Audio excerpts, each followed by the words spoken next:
Fire sign, Aries, Leo, and Sagittarius. Kumusta po kayo guys? Okay, so fire sign, maraming salamat po sa walang sawang pagsubaybay sa ating mga reading. And kung kayo ay bago pa lang sa ating channel, mag-subscribe na po kayo guys. And i-click mo na rin yung ating notification bell para lagi kang updated sa ating mga bagong upload. So tingnan natin guys, ano ba ang inyong gabay? Fire sign, Aries, Leo, and Sagittarius. Gabay po ni fire sign, Aries, Leo, and Sag. Okay. Aries, Leo, and Sagittarius. Gabay po. So guys, meron po tayong The Cross.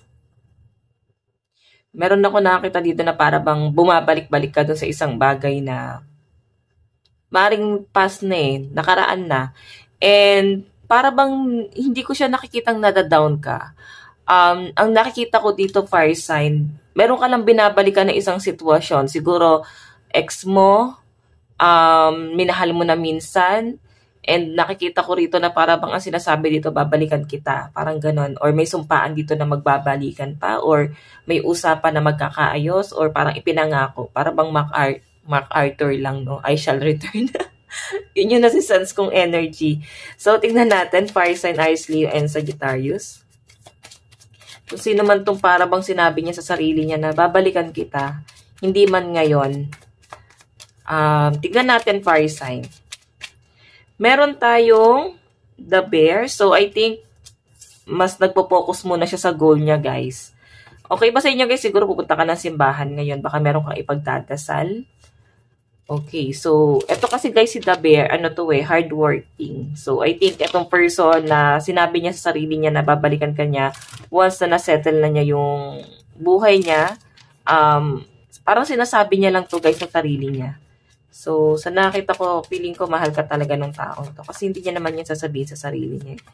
Fire sign, meron tayong The Journal. So, ikaw parang nagpapaka-busy ka dito. Maaring hindi mo alam, hindi ka aware na ito yung nasasabi ng taong to guys sa isip niya. So, lalo na kung may mga anak kayo or single mom, single dad, or pwedeng, parang nagplano kayo na bumuo ng pamilya. So, parang nanunumbalik yung mga fire sign dito sa mga, parang binabalikan mo lang yung alaala nyo ng ex mo. Okay, so I think medyo mabigat sa kalooban mo. Siguro wala ka ng makita na feelings na gano'n yung na-feel mo sa past person na to. Okay, kung hindi man siya guys ex, maaring person na wala kayong label, pero parang kailangan lumayo kasi hindi pa desidido yung isa. Okay? So, ayan guys, ang lucky number mo is 36, 15, and 26. Tignan natin guys, ano ba ang The Cross? Ano to? Ano ipapakita ng ating card? So, ayan. Love life mo yung lumalabas dito, fire sign. So, I think, nag-overthink ka pagdating sa love life mo. Ano yung The Cross? Tignan mo the Chariot, napakabilis ng pangyayari. So, I think, mabilis yung pagpasok niya sa buhay mo, tapos ang bilis din niyang umalis. So, baka bigla niya guys na pag-isipan to. Tignan natin, fire sign. Meron tayong Temperance. Meron tayong Page of Swords. So, sa nakikita ko dito, fire sign, hindi pa nga siya desidido. Kasi nga, nag-aano pa siya, nag-explore, inaaral pa niya yung sitwasyon. Nag-a-adjust pa rin siya, guys. Ngayon, I think, hindi pa rin niya, guys, ma-absorb sa sarili niya yung pag-iwas or paglayo na nangyayari or yung changes na nangyayari sa connection nyo ngayon. Hindi pa siya sanay Kasi parang naging kampante sa'yo itong taong to guys. Tapos parang biglaan na nagkaroon ng ending sa inyo. So, I think itong person na to, ina-absorb pa lang niya sa sarili niya. Kumbaga, hindi pa nagsisink in sa isip niya na, eto na ba talaga yun? Eto na ba yung naganap sa amin? Parang, kailan lang okay pa kami? So, yun yung nasa-sense ko rito guys. Or baka ikaw to, nasasabi mo to sa sarili mo. Okay, so tignan natin ano naman tong The Bear. Ano yung The Bear?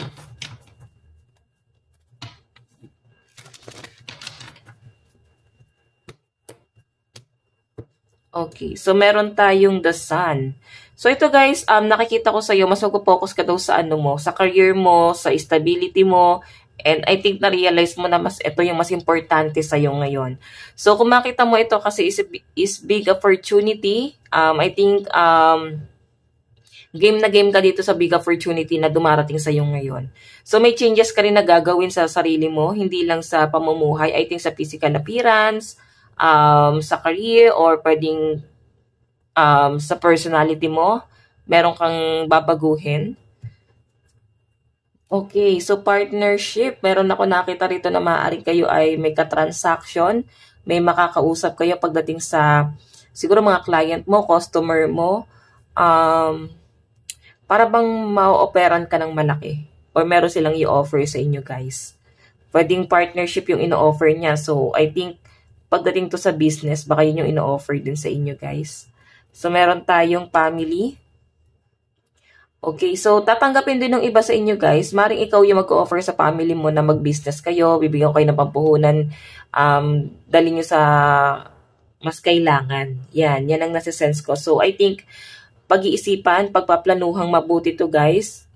Ikaw parang naibigay mo na sa kanila, bahala na sila kung saan nila dadalhin tong big amount of money or itong i-offer mo sa kanila or pwedeng family mo yung mag-offer sa'yo, tapos ikaw na ang bahala.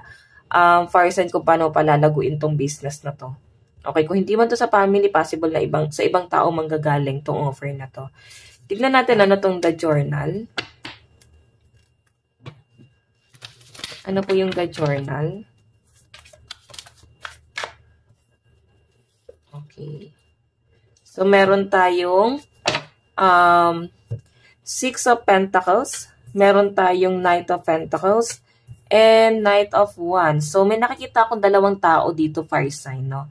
Na pumapasok sa buhay mo, pero ang nakikita ko dito, mukhang hindi ka makapag-decide. Hindi mo alam kung sino yung papasukin mo. Yung isa naninimbang ka, yung isa ready ka nang tanggapin siya sa buhay mo ulit. Yun nga lang guys, itong naninimbang ka pa, mahal ka naman niya, pero may something talaga sa kanya na mukhang hindi mo tanggap. Siguro sa ugali niya, sa pamumuhay niya, maaaring may problema sa kanya.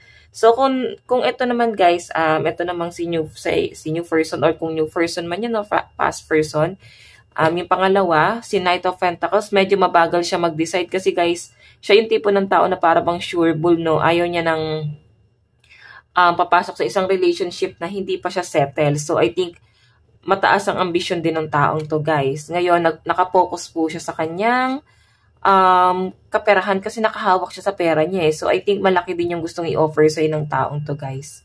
Okay? So, tignan natin, pagdating naman sa love life mo. Kunin lang natin yung card. Okay. Pagdating po sa love life ni Fire Sign, Aries, Leo, and Sagittarius.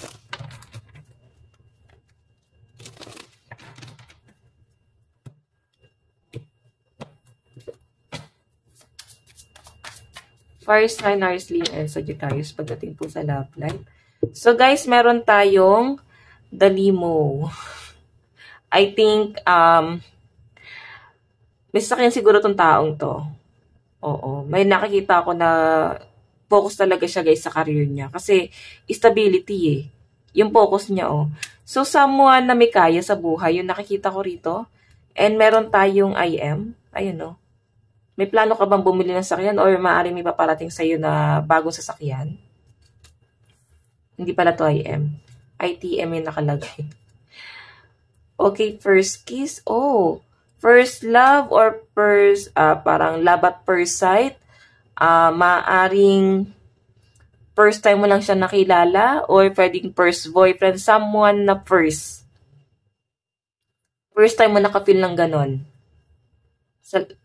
Kung sa ibang bagay, kung hindi man siya yung first love mo, sa ibang bagay mo siya naging first. So, kung makita mo may drama, so hindi siya guys masyado nagpapakita ng emosyon sa'yo. Sa nakikita ko rito guys, tinatago niya yung feelings niya sa'yo. Okay? So, kung makita mo meron siyang ibang ina-entertain, and I think tinatry niya yung sarili niya sa iba. Kasi ayaw niya tanggapin sa sarili niya na ikaw yung gusto niya. Okay? Yun yung nasa-sense ko dito, fire sign. So, kung sino man yung taong yan, guys, nagtatago siya ng feelings niya sa'yo. Okay? Parang itatago na lang muna niya. Kasi, feeling niya, hindi mo siya magugustuhan or pwedeng masyado kang mataas para sa kanya. Tingnan natin. Love advice. Meron tayong enlightenment. So, naliwanagan itong taong to guys, no? Or parang kailangan nyo lang guys maliwanagan parehas. Nag-e-explore pa siya guys. Maring meron pa siyang ibang option bukod sa'yo. Okay? Advice, meron tayong take a reality check. So, minsan kasi guys, yung realidad ang nagpipigil sa atin. So, I think ikaw masyado kang nakapokus sa reality. Tignan mo na lang yung mga posibilidad na pwedeng mangyari. Okay, maganap. Siyempre, tignan mo rin yung outcome. Okay, so tignan natin. Meron tayong manifest. So, I think minamanifest mo tong taong to.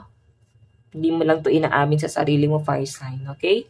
So, fire sign, ito lang naman po ang inyong reading hanggang sa muli. God bless and love you all. Thank you.